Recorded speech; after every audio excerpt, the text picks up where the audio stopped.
तसेच मी आपल्या आमदार संजय उपाध्यायजी त्याला व्यक्तीचं भाव क्रमांक 14 आपल्याला प्रेरणा अजून काही ठेवतं याचंही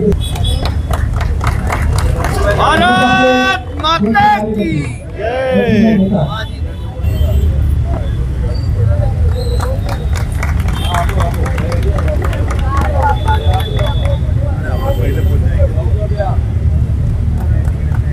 तसेच या गावाचे अध्यक्ष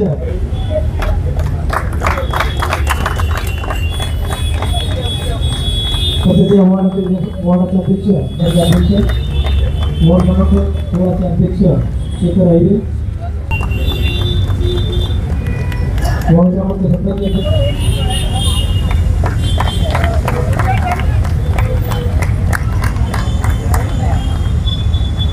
धन्यवाद। जय भवानी जय शिवाजी जय शिवाजी जय भवानी हरो हरो डॉक्टर बाबासाहेब आंबेडकरांचा वंदे बोरिवली पश्चिम मंडल के इस कार्यक्रम में उपस्थित समस्त देशभक्त राष्ट्रभक्त पदाधिकारी भाइयों और बहनों, आज 1 मे महाराष्ट्र दिवस आपल्या सर्वांना महाराष्ट्र देशाच्या खूप खूप शुभेच्छा। आज आंतरराष्ट्रीय कामगार दिवस आहे। सर्व कामगारांना ज्यांच्यामुळे मुंबई हा देश हालत चालतो त्यांच्या परिश्रमामुळे आणि त्याच्या सन्मानार्थ आजचा दिवस कामगार दिवस म्हणून साजरा करत आहोत। सर्वांना आम्ही शुभेच्छा देतो। आत्ताच आपल्या देशाचे पंतप्रधान सन्माननीय नरेंद्र मोदीजी यांना भेटून आपल्यामध्ये आलो आहे आणि आपले वार्डाचे अध्यक्ष शेखर आईरे तिथे होते, उपस्थित होते। मोदीजी सर्वांना भेटल्यानंतर शेवटी मी माझा परिचय जेव्हा दिला तर मोदीजीने युटर्न घेतला, बरोबर केलं। त्यांनी माझ्याशी संवाद केला। पाकिस्तान का क्या होगा हे बोलल्यावरती करारा जवाब मिलेगा, चिंता मत करो असं बोलून देशाचे पंतप्रधान नरेंद्र मोदी यांनी संदेश दिलेला आहे आणि हा संदेश थेट आपल्यापर्यंत मुंबई पर्यंत पोहोचवण्याचं मी काम करत आहे। बोरिवलीकरांना संपूर्ण विश्वास आहे की देशाचे पंतप्रधान नरेंद्र मोदी यांच्या नेतृत्वात भारत सुरक्षित आहे।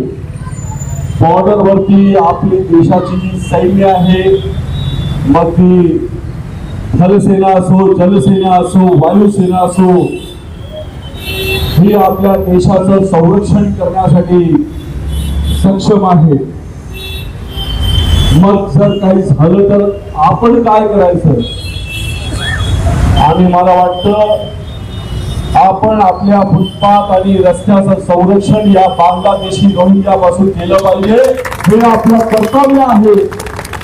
आणि म्हणून मी जे वचन दिलं आहे की बोरिवलीचा बांगलादेश होऊ देणार नाही। अनेक प्रयास करून सुद्धा काही माफिया अजून सुद्धा आम्ही कधी शांत बसू याची वाट बघतात आहे। त्यांना कोर्टाच्या आदेशाची भीती नाही, त्यांना सुप्रीम कोर्टची भीती नाही, त्यांना हायकोर्टाची भीती नाही, त्यांना मुंबई पोलिसाची भीती नाही, त्यांना महानगरपालिकेची भीती नाही। पण एक लोकसभा जिंकल्यानंतर याच बोरिवलीमध्ये ज्यांनी सांगितलं होतं विधानसभा जीतने दो, तलवारें निकलेंगी, उन हरामजादों को चेतावनी देता हूं। ये बोरीवली देशभक्तों की है, ये बोरीवली राष्ट्रभक्तों की है। ये संयम रहते हैं तो इनको इनकी मजबूरी मत समझना। और उसके लिए अभी तक का यह जो आंदोलन था ये हमने शांति से चलाया, लेकिन जैसा कहा गया हमको खतरा देश के अंदर जो गद्दार है उनसे भी है। आणि परवा एलटी रोड मध्ये इन्स्पेक्शन करताना अंजलीताई प्रवीणभाई तुम्ही होते, रोज एलटी रोड वरती जे लोक फेरी लावतात ते पोलिसांना चिडवण्याचा प्रयत्न करत आहेत, ते महानगरपालिकेला चिडवण्याचा प्रयत्न करत आहेत, ते आम्हाला चिडवण्याचा प्रयत्न करत आहेत। पण कोण आहे हे लोक? तर पोलिसांनी जेव्हा चौकशी केली तेव्हा 2 गोडाऊन सापडले, 2। आणि काय होतं या गोडाऊनमध्ये? तर संपूर्ण हॉकर्सचा नेटवर्क त्या 2 गोडाऊनने आमच्या लक्षात आला। सगळा माल या गोडाऊनमध्ये ठेवलं जातं। पोलीस आली की पीएमसी आली की लगेच माल गोडाऊनमध्ये जमा, आणि जसे पोलीस गेली पीएमसी गेली माल रस्त्यावरती चालू धंदा। आणि तुम्हाला आश्चर्य वाटेल जेव्हा पोलिसांनी त्यांना पकडला तेव्हा ज्याचं ते दुकान होतं आणि ज्यांनी ते भाड्यावर घेतलं होतं या दोघांनी कुठलाही करार केला नव्हता, लिव्हल लायसन्सचा कुठलाही रजिस्टर एग्रीमेंट केला नव्हता। जे लोक बोरीवलीमध्ये असा उद्योग चालवत आहेत ते आपल्या देशाअंतर्गत देशद्रोही आहेत असं मला म्हणायला संकोच नाही आहे। रोडवरती आणि मार्केटमध्ये काही लोकांना ही शांततेची भाषा समजत नाहीये, आणि म्हणून 18 मेला नोट करा बोरीवलीकरांनो, 18 मे या चौकावरती जांभळी गल्लीच्या समोर हे बोरीवली स्टेशन हॉकर्स फ्री असलं पाहिजे। बांगलादेशी रोहिंग्याचा जो कब्जा झाला पाहिजे झाला होता त्यापासून मुक्तता झाली पाहिजे। हे कर्तव्य फक्त माझं नाही, हे समस्त बोरीवलीकरांचं आहे। आणि म्हणून रोज सकाळी उठून काही लोक मला आमच्या गल्लीच्या समोर धंदा लागलाय, आमच्या बिल्डिंगच्या खाली लोक आले आहेत असं बोलून आपल्या घरात छत्रपती शिवाजी नको तर तो दुसऱ्याच्या जन्माला आला पाहिजे असं जर आपल्याला वाटत असेल तर मी आपल्याला आव्हान करतो, जर आज या आंदोलनात आम्ही कुठे कमी पडलो तर आपल्या बोरीवलीची जी अवस्था आहे ती बँड्रा ईस्ट रेल्वे सारखी होईल। तुम्हाला आपला बोरीवली बँड्रा ईस्ट सारखा पाहिजे का? पाहिजे का? आणि जर नसेल तर उद्यापासून प्रत्येक सोसायटीतील प्रत्येक घरात जाऊन आवाहन करा, प्रत्येक व्यक्तीला आवाहन करा, प्रत्येक व्यक्तीला आवाहन करा। हे आंदोलन जन आंदोलन झालं पाहिजे। बोरीवली पॅटर्न हिट आहे आणि ती हिटच राहणार हे मी जाहीरपणे उल्लेख करून सांगतो आहे। आज 1 मे रोजी छत्रपती शिवाजी महाराजांच्या समोर संकल्प घेऊन मी घोषणा करतो, ज्यांच्या मनात असं आहे कितना दिन करेगा आज नहीं तो कल थकेगा, उनको मैं चेतावनी देता हूँ, ये संजय उपाध्याय न झुकेगा न डरेगा न बिकेगा। और हम सब मिलकर इस आंदोलन को एक जन आंदोलन बनाएंगे। पूरे मुंबई को अगर सीखना होगा तो बोरीवली से सीखना होगा। यह 18 तारीख को बोरीवली का रास्ता तय करेगा और इसके लिए आज से अब केवल ये जिम्मेदारी मेरी नहीं, ये जिम्मेदारी हम सब की है, क्योंकि बोरीवली को सुरक्षित रखना, मुंबई को सुरक्षित रखना ये केवल पुलिस का काम नहीं, ये केवल बीएमसी का काम नहीं, ये केवल एमएलए का काम नहीं, तो ये हर नागरिक का काम है। आज जिस प्रकार से 5 लाख पाकिस्तानी महिलाएं देश में रहकर पति पाकिस्तान में, औरत यहाँ पर, बच्चे यहाँ पर खाएंगे हमारा और बजाएंगे हमारा, अब ये बर्दाश्त नहीं। और उसके लिए जो लोग हमारे बोरीवली में बांग्लादेशी रोहिंग्या को आश्रय दे रहे हैं, उनको सभ्य भाषा में चेतावनी दे रहा हूं, अब भी समय है, सुधर जाइए।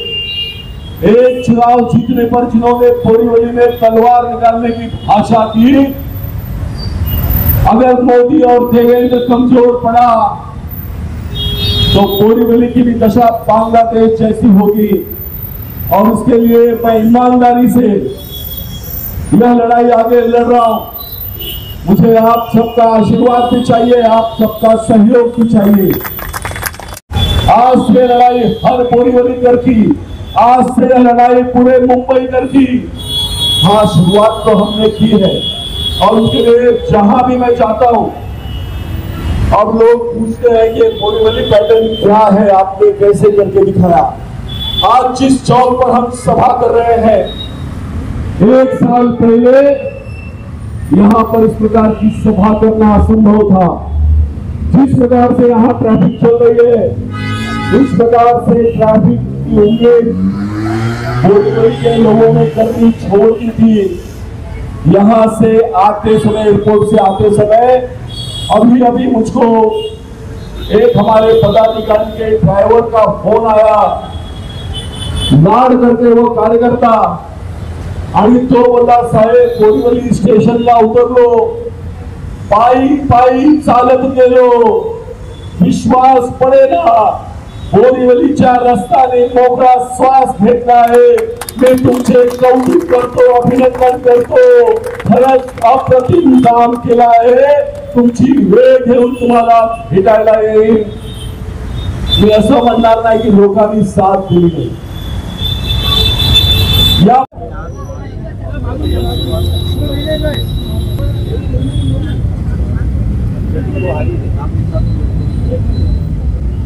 पहले तो मैं आज महाराष्ट्र दिन निमित्त पे पूरे महाराष्ट्र के सभी जनता को मैं धन्यवाद देता हूं। और आज हमने यहाँ पे बोरीवली वेस्ट मंडल के द्वारा नीरव मेहता जिनके अध्यक्ष है और मेरे माध्यम से मैं यहाँ के स्थानिक वार्ड का अध्यक्ष हूँ, हमने महाराष्ट्र डे सेलिब्रेशन करने का यहाँ पे प्लानिंग किया था। हमने आज एलईडी स्क्रीन पे महाराष्ट्र के सभी पुराने ऐतिहासिक जो किले सब है, महाराष्ट्र की जो हिस्ट्री है, वो हमने एक बताने की ट्राई किया था। और उसी के साथ आज वर्ल्ड लेबर डे है, तो हमारे बोरीवली स्टेशन पे जो हमारे कुली भाइयों है, जो हमारे सबके सामान उठाते हैं, वो इसाक भाई करके उनका पूरा ग्रुप है, उनका हमने साल, श्रीफल और सभी को मिठाई देके उनका हमने सत्कार किया था। इसी तरह हमने ये कार्यक्रम का यहाँ पे आयोजन किया था। जिस तरह से बोरीवली स्टेशन की बात की जाए तो पहले यहाँ पे ट्रैफिक हुआ करती थी, उसे मुक्त करने का काम संजय उपाध्याय जी ने किया है। इसी लेकर क्या कहेंगे, क्योंकि आज उन्होंने अपनी स्पीच में इस विषय को लेकर भी बात की है। देखिए, संजय भाई आने के बाद, संजय भाई के पहले भी फेरी वाले हटने का काम हो रहा था, वो थोड़े थोड़े टुकड़े में हो रहा था, लेकिन संजय भाई के आने के बाद ये जो है पूरे से पूरा फेरी वाला मुक्त हो गया है। आज हम साई बाबा नगर से स्टेशन जाते थे, हमको रिक्शा में 20 मिनट लगता था, आज हम लोग 2 से 3 मिनट में मिनिमम भाड़े में पहुंच रहे हैं। ये पूरा श्रेय आमदार हमारे संजय भाई को जाता है। और आने वाले 18 तारीख को संजय भाई ने एक मुहिम छेड़ी है कि ये काम मेरा अकेले का नहीं है, जो सही बात है, हम वोटर्स का भी एक काम है। तो 18 तारीख को संजय भाई एक बड़ा आंदोलन करने वाले हैं, जिसपे पूरे बोरीवली के जनता को नीचे उतरना है, उनको सपोर्ट करना है। संजय भाई का 2 ही सवाल है, तुमको बोरीवली फेरी मुक्त चाहिए कि नहीं चाहिए? अगर नहीं चाहिए तो कल से वो मुहिम बंद कर देंगे, अगर चाहिए तो ये मुहिम में उनके साथ रहना पड़ेगा। तो मैं आज आपके मंच से पूरे बोरीवली को आह्वान करता हूँ कि हमको संजय भाई के साथ कंधे से कंधा मिला के खड़ा रहना है, पूरी ताकत बन के ये जो फेरीवाला मुक्त हुआ है वो आगे कभी नहीं बैठे और रोहिंग्या बांग्लादेशी मुसलमान यहाँ से भाग जाएंगे। वो मुहिम हम सब संजय भाई के साथ खड़े रहेंगे, ऐसे मैं आपके मन से सबको आह्वान करता हूँ।